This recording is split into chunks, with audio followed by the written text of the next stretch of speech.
3-year supply of Radithor. Also, please subscribe to our channel and turn on all notifications so you don't miss any of our weekly uploads. All right, let's get into today's stories.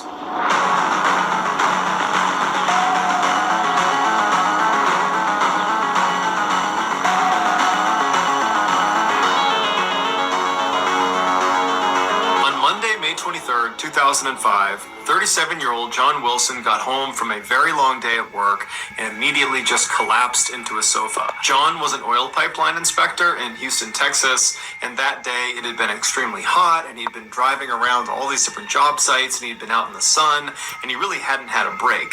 And so now that he was home, he was totally exhausted and knew he should probably just go to bed, but he didn't want to. He didn't want to just go right to bed and then have to get back up again and go right back to work. He wanted to unwind before calling it a night. And so he decided what he would do to unwind would be to go fishing, something he really loved to do. Normally, John did a lot of freshwater fishing, but tonight he decided he would do some saltwater fishing. And so at about 7:30 p.m. that night, he grabbed his fishing rod and his tackle box, he threw it in the back of his pickup truck, and then he hit the road. About an hour and a half later, he had driven all the way south to the very coast of Texas to a beach called Crystal Beach, which is right on the Gulf of Mexico. And instead of parking in one of the parking spaces in the lot, John, like he always did, just drove right through the gate out onto the actual beach. This beach actually had a reputation for having really hard-packed sand, almost like cement, because so many people like John would drive their vehicles out onto the beach. And so he goes through the gate and he drives straight out towards the water. And although it wasn't completely low tide yet, it was making its way towards low tide. And so there was a lot of beach exposed. And so John drove for quite a while and then he parked still in the tidal zone, but well away from the water. John probably figured that he would not be there long enough for it to matter because high tide was not for several hours. And so John hops out of his truck, he preps his fishing rod, and he walks out into the actual surf and he begins to fish. And it would have been very, very peaceful as there was not really anyone else down there, as it was pretty much the middle of the night. There might have been a couple other fishermen nearby, but that was about it. And for a while, John probably just enjoyed the peace and quiet. He enjoyed fishing. And then after a while, John got overwhelmingly tired. Maybe it was from all the work earlier in the day out in the sun that was just finally catching up to him, or maybe it was all the moving around in the surf, getting knocked around by the water that was making him tired, or maybe it was both. But either way, John decided he wanted to take a nap before he headed home again. And so he left the surf zone, he dropped his fishing rod in the back of his truck, and then he crawled underneath his truck to take a nap. The following morning, a man who was out for a walk near Crystal Beach looked out into the water and he saw a truck was half submerged in the surf zone.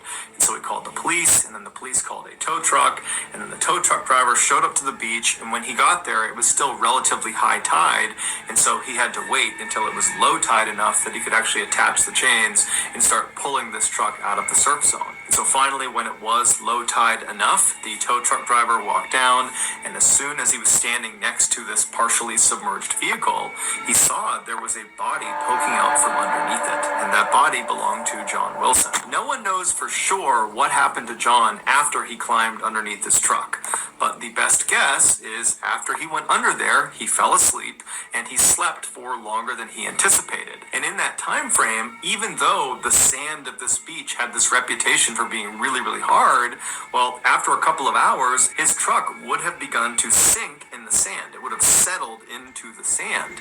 And so John, as he's laying there, at some point would have been trapped by the underside of his truck. And then from that point, either the truck just continued to settle, ultimately crushing John to death, or it kept him pinned there, but he was still alive, and then the tide came in, and eventually he drowned. Either way, John's final moments must have been torture.